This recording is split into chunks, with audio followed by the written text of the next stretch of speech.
እንዴ አንተ ቀበቶውን መልሽልኝ። አልመልስልህም። ያንቺ የሚስትነት መፍት የት ድረስ እንደሆነ እንዳትረሽ። የት ድረስ ነው እባክህ? መጠጥ እንዳልጠጣ መከልከልሽ መፍትሽ ነው። የገዛ አባቴን ግን መግረፍ መፍቴ ነው። መጠጥ አቁም ስለ ሰማኝ አትመስልም? ደግሞ በሰከርክ ቁጥር አባት ላይ ቀበቶ መፍታት ሊገባኝ አልቻለም። አዩ የኔ ልጅ እኔ ይገባኛል። አየሽ አይደል? ምክንያቴ ይገባዋል።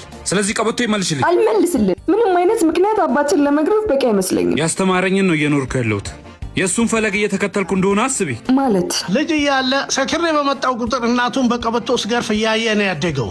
እኔ በቀልን እንጂ ፍቅርን አላወረስኩትም። ቢሆንም የሚያደርገው ነገር ምንም ልክ አይደለም። የእናቴን እንባ በበቀሌ ማደስ፣ የህመሟን ጥግ እንዲሰማው ማድረግስ ልክ ነው። ቀበቶ መልሽለት።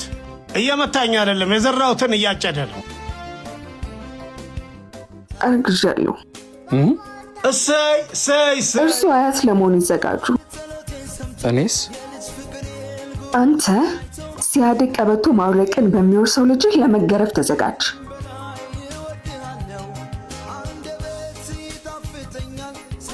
አመሞት አይደል ጋሼ? አዎ፣ ግን አሁን ልጄ ካመመው በላይ ጸጸቱ አይበልጥ። እሺ አሁን እነሱ ወደ ውስጥ እንግባ።